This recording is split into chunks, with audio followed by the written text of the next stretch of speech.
பங்கேற்று மிகுந்த பொறுப்புணர்வோடு அறிவுரை வழங்கி அமர்ந்திருக்கிற, சிறப்புரை வழங்கி அமர்ந்திருக்கிற திரைப்பட இயக்குனர் பெருமதிப்பிற்குரிய அண்ணன் கே பாக்கியராஜ் அவர்களே, இந்த திரைப்படத்தின் இயக்குனர் தம்பி CM விஜய் அவர்களே,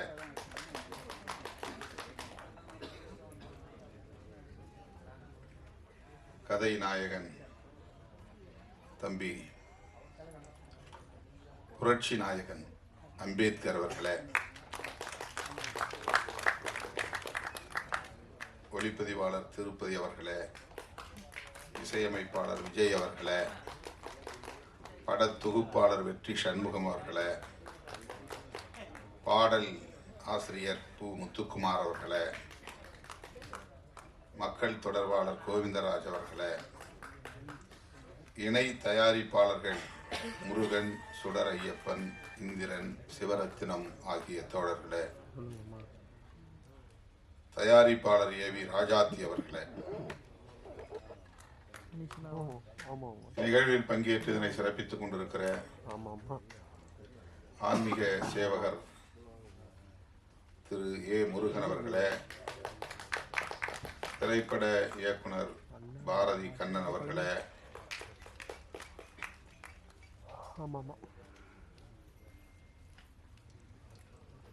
தென்காசி சிலம்பம் திரு சுதர்ஷன் ஆசான் அவர்களே, சிலம்பம் டாக்டர் S சுதாகரன் அவர்களே, திராவிட முன்னேற்ற கழகத்தின் தலைமைச் செயற்குழு உறுப்பினர் KSM நாதன் அவர்களே, தமிழ்நாடு காங்கிரஸ் கட்சியின் மாநில செயலாளர் பெருந்தலைவர் காமராஜர் அவர்களின் பேத்தி கமலிகா காமராஜ் அவர்களே,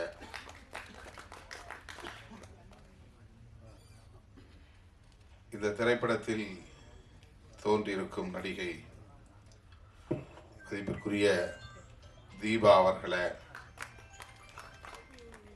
திரு ஹரிகிருஷ்ணன் அவர்களே, திரு நீலகண்டன் மணி அவர்களே, தம்பி அம்பேத்கர் அவர்களின் அருமை தந்தை தனபால் அவர்களே, தாயார் சுதா அவர்களே, தம்பி சமத்துவன் அவர்களே மற்றும் இந்த நிகழ்வில் பங்கேற்று இதனை சிறப்பித்துக் கொண்டிருக்கிற இந்த படக்குழுவை சார்ந்த கலைஞர்களே, வருகை தந்துள்ள தமிழ் சொந்தங்களே, உங்கள் அனைவருக்கும் என்னுடைய பணிவார்ந்த வணக்கத்தை தெரிவித்துக் கொள்கிறேன். ஒரு மணி நேரம் நாம் தாமதமாக இந்த நிகழ்வை தொடங்கி இருக்கிறோம். காலத்தாழ்வுக்கு நான் வருந்துகிறேன். அடுத்து இன்னும் சில நிகழ்வுகளில் பங்கேற்க வேண்டும் என்கிற ஒரு நெருக்கடியான நிலையில் தான் உங்கள் முன்னால் நின்று கொண்டிருக்கிறேன். இந்த திரைப்படம் எல்லா வேலைகளையும் முடித்துவிட்டு இசை வெளியீட்டு விழாவுக்காக காத்திருந்தது.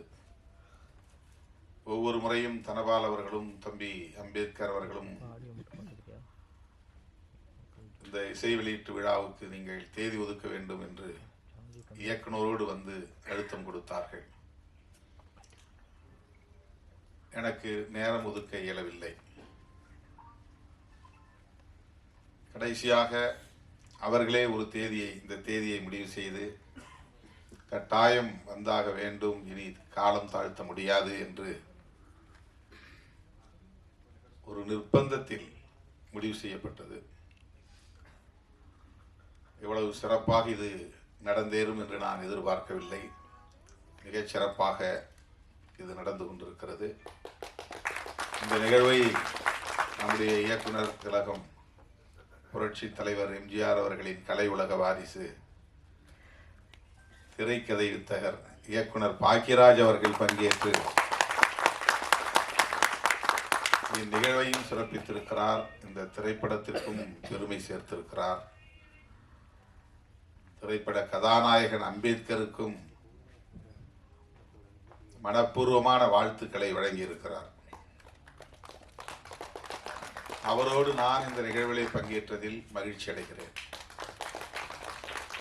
தீபா அவர்கள் சொன்னதைப் போல நாம் எல்லோரும் 70களில் 80களில் அவருடைய திரைப்படங்களை பார்ப்பதற்கு, அவருடைய திரைக்கதை அமைப்பை கண்டு வியப்பதற்கு, அவருடைய உரையாடல்களை ரசிப்பதற்கு போட்டி போட்டுக்கொண்டு திரையரங்குகளுக்கு ஓடிய காலம் அந்த காலம்.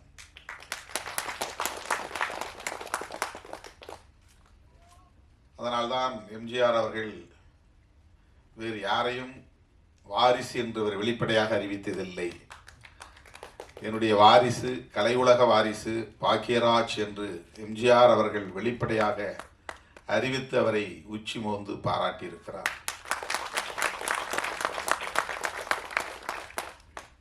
அவருடைய வாழ்த்துக்களையும் பாராட்டுக்களையும் பெறுவதற்கு தமிழ் மக்களின் பேராதரவு மிக முக்கியமான காரணம்.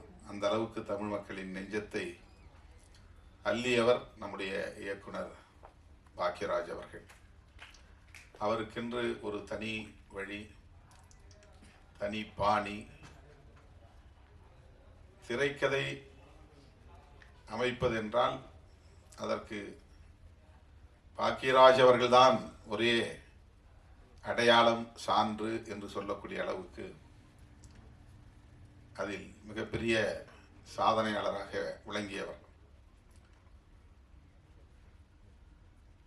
அவருடைய குரல் இன்றைக்கும் எல்லோரையும் கவர்ந்து இழுக்கக்கூடிய ஒரு ஸ்லாங், ஒரு இசை வடிவிலான குரல், குறிப்பாக பெண்களை வெகுவாக ஈர்க்கும்.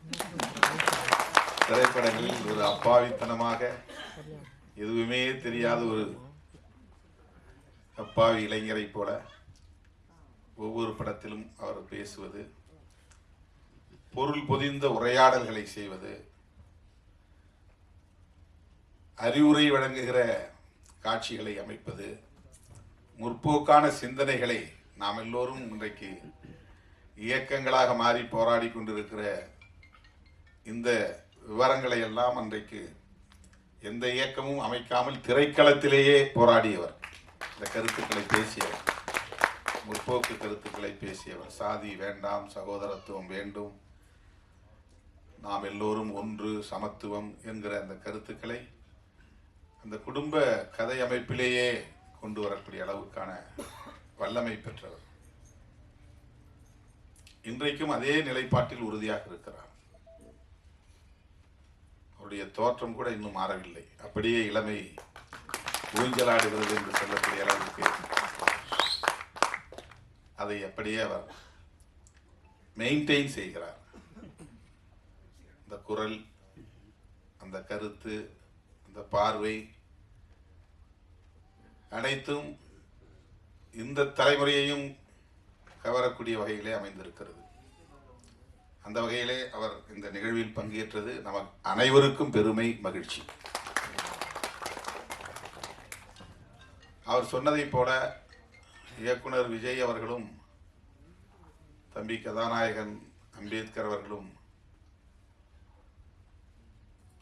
தங்களை செம்மைப்படுத்திக் கொள்ள, செழுமைப்படுத்திக் கொள்ள, பக்குவப்படுத்திக் கொள்ள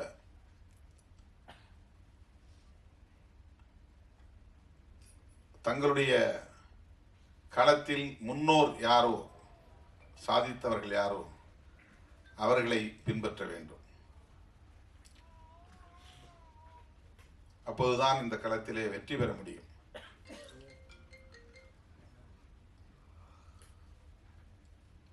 அவர் மிக சுருக்கம், நேரத்தின் அருமை கருதி சுருக்கமாக சொன்னார். ஆனால் அதில் மிக ஆழமான கருத்துக்கள் அடங்கி இருக்கின்றன. விஜய் அவர்கள் இந்த திரைப்படத்திற்கு 6 அறிவு என்று பெயர் சூட்டியிருக்கிறார். அதற்கான விளக்கத்தை அவர் நமக்கு முழுதாக வழங்கவில்லை. 2 கேள்விகளை நான் எழுப்புவேன், அதற்கு நீங்கள் விடை சொல்லுங்கள் பார்ப்போம் என்று ஒரு புதிரோடு முடித்திருக்கிறார். ஆனால் கேள்வியை நாம் முன்னால் வைக்கவில்லை. இந்த கேள்விகள் ஒருவேளை திரைப்படத்தில் நாம் பார்த்தால்தான் தெரியும் என்று கருதுகிறேன். ஆனால் அந்த 6 அறிவு, 6வது அறிவு எத்தகைய வலிமை மிக்கது என்பதை இயக்குனர் பாக்யராஜ் அவர்கள் இங்கே 2 உவமைகள் மூலம், சிறுகதைகள் மூலம், கதையாடல்களின் மூலம் நமக்கு எடுத்துரைத்தார். அது எவ்வளவு பேர் கவனித்தீர்கள் என்று நான் கருதவில்லை, தெரியவில்லை.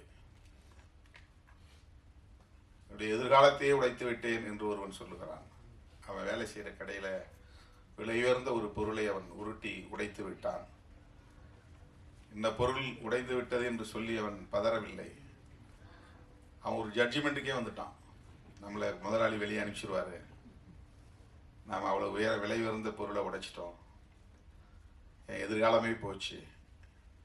அவ்வளவு விரைவாக அவன் சிந்திக்கிற ஆற்றல், அவனுடைய எதிர்காலத்தை பற்றிய கவலை, இந்த சிந்தனை ஆற்றல் என்பதுதான் 6வது அறிவு, 6ஆம் அறிவு. மற்ற 5 அறிவு என்ன? புலனறிவு. மெய், வாய், கண், மூக்கு, செவி, இதுதான் நம்முடைய உடல். மெய் என்பது உடம்பு, மொத்த கழுத்திலிருந்து பாதம் வரையில் இருக்கிற பாகத்திற்கு பெயர் மெய். தலையிலே மற்ற 4 புலன்கள் இருக்கின்றன. வாய், கண், மூக்கு, செவி. இந்த 4 புலன்களும் தலையில் உள்ளன. தலை இல்லாத மற்ற பகுதியை நாம் முண்டம் என்கிறோம். அது ஒட்டுமொத்தமாக மெய் என்று, உடம்பு என்று அழைக்கப்படுகிறது. இந்த 5ம் ஒவ்வொரு அறிவை நமக்கு தருகிறது. உடம்பு தொடுதல் அறிவை தருகிறது, வாய் சுவை அறிவை தருகிறது, நாக்கு, விழி பார்க்கிற அறிவை, காட்சியை நமக்கு புலப்படுத்துகிறது, செவி கேட்பதன் மூலம் என்ன கேட்கிறோம் என்பதை நமக்கு சொல்லித் தருகிறது. எதை செய்ய வேண்டும், எதை செய்யக்கூடாது என்பதையெல்லாம் நாம் கேட்டு தெரிந்து கொள்கிறோம். மூக்கு வாசனையை முகர்ந்து பார்க்கிற அந்த அறிவை, வாசனையை நமக்கு கற்றுத்தருகிறது. இப்படி இது புலனறிவு. இந்த புலனறிவுகள் 5ம் தொகுக்க பெற்று அதிலிருந்து கற்றுக்கொள்கிற அறிவுதான் 6வது அறிவு. புலனறிவு உணர்ச்சி வயப்படும், 6வது அறிவு பக்குவத்தை தரும். புலனறிவு 5ம் உணர்ச்சிகளோடு தொடர்புடையது. நம்ம ஆத்திரப்படுறோம் ஒரு விஷயத்தை கேட்ட உடனே, உன்னை பற்றி இப்படி சொன்னான் அப்படின்னு சொன்ன உடனே டென்ஷன். அவன் சொன்னது உண்மையா பொய்யா, இவன் சொன்னா இவனே இட்டுக்கட்டி பேசுறானா, இவனுக்கு ஒரு நோக்கம் இருக்கா, அப்படி சொல்லியிருக்க வாய்ப்பு இருக்கா, அவன் அது மாதிரியான ஆடலானா அப்படிலாம் நம்ம பார்க்க மாட்டோம். காது கேட்ட உடனே ஆத்திரம் வந்துடும். அது எமோஷன். ஆத்திரமும் ஒரு எமோஷன் தான். விஜய் சொன்னது மாதிரி அன்பு ஒரு எமோஷன்னா ஆத்திரமும் ஒரு எமோஷன் தான், ஆங்கர். புலன் உணர்வு என்பது அப்படியே வெளிப்படுவது, உடனடியாக எதிர்வினையாற்றுவது. இந்த புலன் உணர்வுகளை, புலன் அறிவை உள்வாங்கிக் கொண்டு அதில் எது சரி, எது தவறு, எது உண்மை, எது பொய், எது நல்லது, எது கெட்டது, எது இப்போதைக்கு வெளிப்படுத்த வேண்டியது, எது எப்போது வெளிப்படுத்தப்பட வேண்டியது, எதை எப்படி வெளிப்படுத்துவது, எதை யார் முன்னால் வெளிப்படுத்துவது, எதை மறைத்து வைக்க வேண்டும், எதை மறைக்காமல் சொல்ல வேண்டும் என்பனவற்றையெல்லாம் உணர்ந்து தொகுத்து வடிகட்டி அதன் அடிப்படையில் வெளிப்படுத்துகிற ஒரு அறிவுதான் 6வது அறிவு. 6 அறிவு. என் சாதி பொண்ணு இன்னொரு சாதிக்காரன் விரும்புகிறான், சாதி கலப்பு ஏற்பட்டா என்ன ஆகிறது, என் தகுதி என்ன, அவன் தகுதி என்ன அப்படின்ன உடனே அவனுக்கு ஆத்திரம். அவனுக்கு எந்த தகுதியும் இல்லை, அவனை அழித்து ஒழிக்கணும், அவனை வெட்டி சாய்க்கணும். இல்லைன்னா எனக்கு அது குடும்ப கௌரவம் போயிடும், சாதி கௌரவம் போயிடும். இந்த உணர்ச்சி மட்டுமே திணிக்கப்பட்ட நிலையில் அதில் மட்டுமே இருக்கிறவன் பின் விளைவுகளை பற்றி கவலைப்படுறதில்லை. இப்படி ஒரு கொலை நடந்தால் அதுக்கு பிறகு சட்டம் வரும், காவல்துறை வரும், கைது செய்வார்கள், சிறைக்கு போக வேண்டி வரும், ஆயுள் தண்டனையே கிடைக்கலாம் அல்லது மரண தண்டனையே கிடைக்கலாம். நம்முடைய குடும்பம் சிதறி போகும், நம்முடைய மனைவி நடுத்தெருவிலே நிற்பாள், நம்முடைய பிள்ளைகள் நடுத்தெருவிலே நிற்பார்கள், அவர்களை கவனிக்க ஆள் இல்லாமல் போய்விடுவார்கள், நம்முடைய ஒட்டுமொத்த குடும்பமே சிதறி போகுமே என்றெல்லாம் சிந்திக்க அவனுக்கு இடம் தராது. வெறும் புலனறிவு, ஆறாம் அறிவு இல்லை. தன்னை சுற்றி 360 டிகிரியிலும் கண்காணிக்கிறவர்கள் இருக்கிறார்கள், கேமராக்கள் இருக்கின்றன, அரசு இருக்கிறது, சட்டம் இருக்கிறது. நாம் விரும்பினாலும் விரும்பாவிட்டாலும் சட்டம் தன் கடமையை செய்யும். அதிலிருந்து தப்ப முடியாது. அமைதியான குடும்பம் சிதறி போகும். இதையெல்லாம் சிந்திக்க மூளைக்கு நேரம் கொடுப்பதில்லை. சிந்திக்கிற ஆற்றல் எல்லா மனுஷனுக்கும் உண்டு, அதனால்தான் எல்லாருக்குமே மூளை இருக்கிறது. ஆனால் சிந்திக்க நாம் மூளைக்கு வாய்ப்பு தருவதில்லை, உணர்ச்சிக்கு வாய்ப்பை தந்து விடுகிறோம்.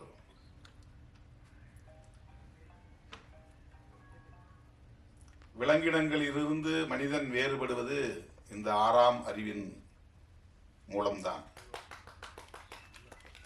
இதையெல்லாம் யோசித்து பார்க்கிறவன், சிந்தித்து பார்க்கிறவன் முதிர்ச்சி அடைகிறான், பக்குவம் அடைகிறான், பிறருக்கு வழிகாட்டுகிறான். சகோதரத்துவம் மேலானது என்று நம்புகிறான்.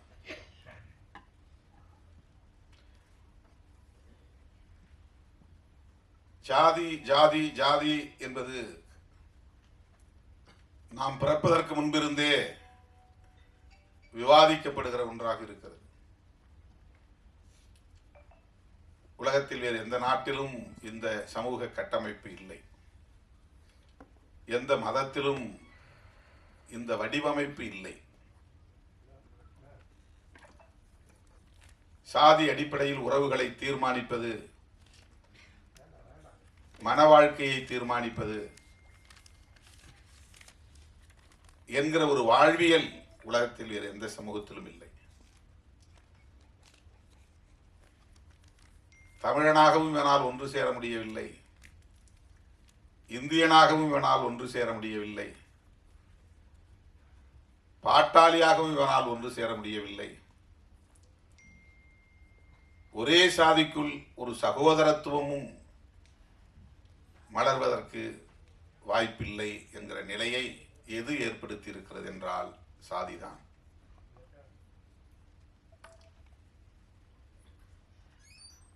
வள்ளுவ பெருந்தகைக்கு முன்னாலேயே சாதி கூடாது என்கிற கருத்தை இந்த மண்ணில் விதைத்தவர் கௌதம புத்தர். அவர் சொன்னதுதான் சுதந்திரம், சமத்துவம், சகோதரத்துவம் என்கிற உயரிய கோட்பாடுகள். நாம யாரும் புதுசா ஒன்றும் கண்டுபிடிக்கல. புரட்சியாளர் அம்பேத்கர் சொல்லுகிற இந்த கோட்பாடு 2000 ஆண்டுகளுக்கு முன்னால் ஐயன் திருவள்ளுவன் சொல்லி இருக்கிறான். ஐயன் திருவள்ளுவன் சொல்லி இருக்கிற இந்த கருத்தியலை 2500 ஆண்டுகளுக்கு முன்னால் கௌதம புத்தர் சொல்லி இருக்கிறார். கௌதம புத்தர் சுயம்புவாக சொன்னாரா என்றால் அப்படி சொல்ல முடியாது. அவருக்கு முன்னால் அவருடைய முன்னோர் இதை பேசி இருக்கிறார்கள், சொல்லி இருக்கிறார்கள் என்பதுதான் நாம் உணர வேண்டிய உண்மை. இப்படித்தான் அறிவு வளர்ச்சி என்பது உருவாகி இருக்கிறது, பரிணாமம் அடைந்திருக்கிறது. ஆகவே சாதி ஆணவ கொலைகளுக்கு காரணமாக இருக்கிறது என்பதை இன்றைக்கு விஜய் சிஎம் விஜய்ன்னு சொன்னா அது வேற மாதிரி பொருளாயிருது. அதனாலதான் கேட்டேன், உங்களுக்கு ஏன் சிஎம் பேர் வந்துச்சுன்னா, செட்டிக்குளம் அவங்க ஊர் பேர் ஏதோ செட்டிநாடு ஏதோ சொன்னாரு, அப்பா பேரு முத்தும் பெருமாள்னாரு. இப்ப சேமு விஜய்னு போடலாமே அப்படின்னு எனக்கு தோணுச்சு. சிஎம் விஜய்னா திருமாவளவனே சொல்லிட்டாருங்கிற மாதிரி ஆயிடும்.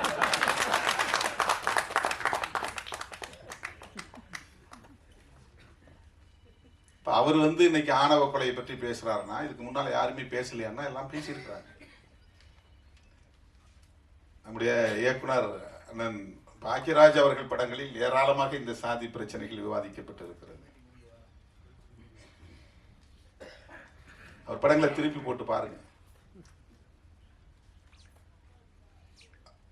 அவர் கதையில அண்ணன் எடுத்தோடனே முருங்கைக்காயினார். அவருக்கு மனசில் நிக்கிறது முருங்கைக்காய் தான்.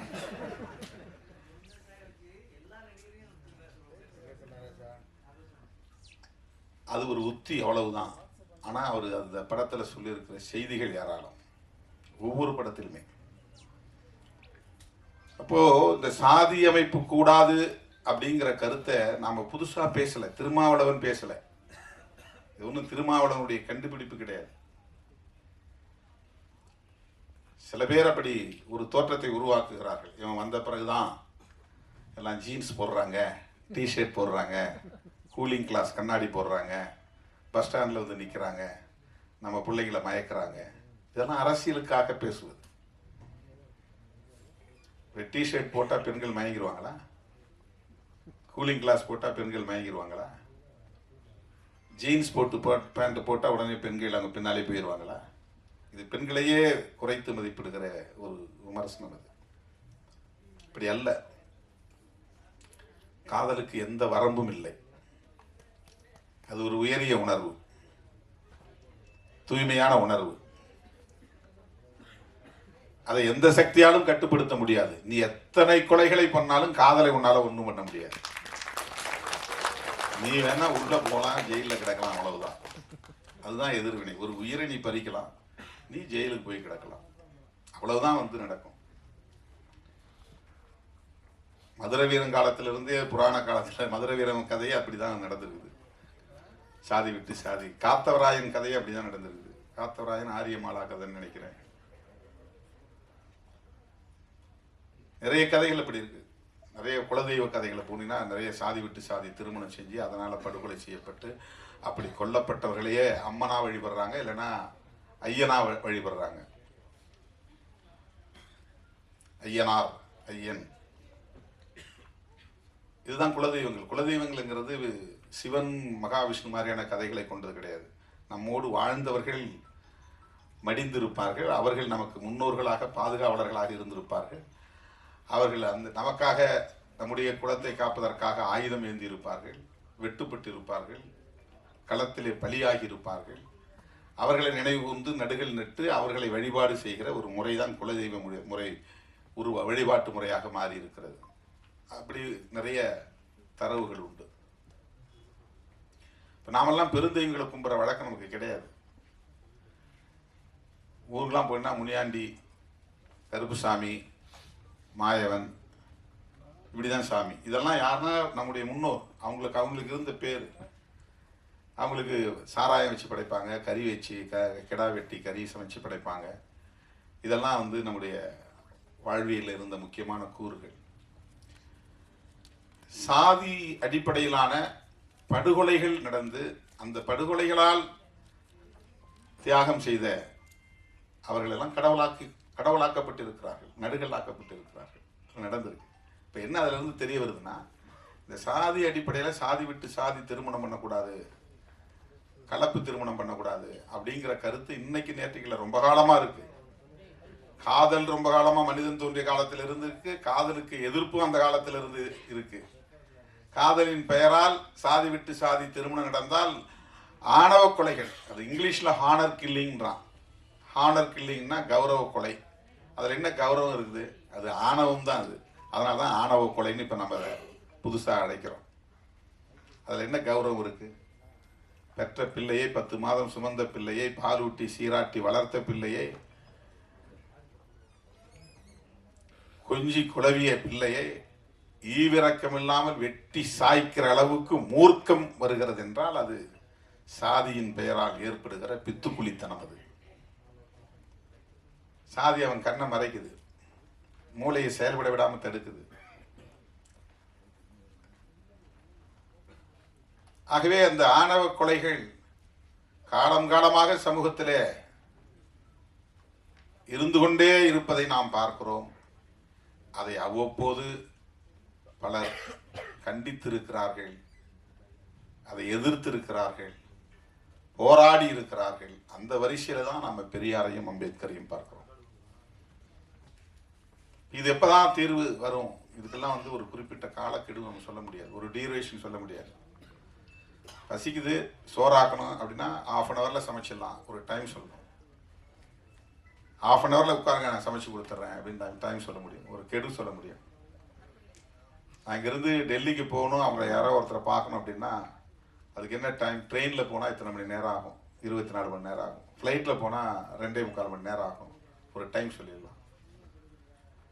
சாதி பிரச்சனைகளுக்கு தீர்வு காண்பதற்கு ஒரு டைம் லைன் சொல்ல முடியாது, ஒரு டைம் ஃப்ரேம் சொல்ல முடியாது, காலக்கெடு சொல்ல முடியாது. புத்தர் தோன்றினார், இட்டார் பெரியோர் இடாதார் இழிகுலத்தோர் என்று 2 சாதி தான் இருக்கிறது, சாதிகள் 2 ஒழிய வேறில்லை என்று சொன்ன அவ்வை பாட்டி சொன்னார். ஆண் சாதி பெண் சாதி ஆக 2 சாதி, வீண் சாதி மற்ற எல்லாம் என்ற சித்தர்கள் சொன்னார்கள். சாதி வேற ஒன்றும் இல்லைப்பா, சாதி ஆண் சாதி பெண் சாதி அவ்வளவுதான், மற்றதெல்லாம் வீண். பிறப்புக்கும் எல்லா உயிர்க்கும் ஐயன் திருவள்ளுவன் சொன்னான், எல்லாம் பிறக்கலாம், ஒரே மாதிரி தான் பிறக்கிறோம். பிறக்கிறதுல என்ன பெரிய வேறுபாடு இருக்கு? உயர்ந்தவன் வேற மாதிரி பிறக்கிறான், தாழ்ந்தவன் வேற மாதிரி பிறக்கிறானா? இல்லை. ஆணும் பெண்ணும் இணைந்து கரு உற்பத்தியாகி 10 மாதம் கற்ப பையிலே வளர்ந்து கருவறையிலே வளர்ந்து அதன் பிறகு அவன் குழந்தையாக பிரசவம் ஆகிறான், அவ்வளவுதான். இதுதான் எல்லா உயிரினங்களுக்கும், மனிதனுக்கு. பரப்போக்கும் எல்லா உயிருக்கும் ஐயன் திருவள்ளுவன் சொன்னார். அந்த வரிசை ஒட்டித்தான் மகாத்மா பூலே, கேரளாவிலே நாராயணகுரு, ஏன் பல மதங்கள் பல சாதிகள், எல்லா மதமும் ஒண்ணுதான், எல்லா சாதியும் ஒண்ணுதான் சொன்னவர் நாராயணகுரு. சாமித்தோப்பு அடிகளார் ஐயா பிரஜாபதி அடிகளார், அவருடைய முப்பாட்டனுக்கு முப்பாட்டன் அவர் தான் வைகுண்டர். 150 வருஷங்களுக்கு முன்னால ஏதரா சாதி, எங்க சாதி இருக்குன்னு அவர் ஒரு கிணறு தோண்டி, 10 சமத்துவ கிணறு ஒரு கிணறு தோண்டி 18 கிராமங்கள்ல இருந்த மக்கள் எல்லா சாதியும் ஒரே இடத்துல உட்கார சொல்லி அதில் வாளியில தண்ணி அள்ளி எல்லாம் ஒரே இடத்துல குளிச்சிருக்கிறாங்க. அந்த தண்ணியை அள்ளி ஒரே வாளியில தண்ணி எடுத்து குடிச்சிருக்கிறாங்க. குடிக்க வச்சவர் யாருன்னா வைகுண்டர். பரப்பால எவனும் உயர்ந்தவன் இல்லை தாழ்ந்தவன் இல்லை. நான் திருமாவளவன் சொல்றேன்னு நினைச்சிட்டு இருக்கிறான். வைகுண்டர் சொன்னார, வைகுண்டரை உங்களால எதிர்க்க முடியுமா? வைகுண்டர் சொன்னதுதான் நான் சொல்றேன், நாராயணகுரு சொன்னதுதான் நாம பேசுறோம், அவ்வளவுதான். நம்ம புதுசா ஒன்றும் கண்டுபிடிக்கல, எதையும் பேசல.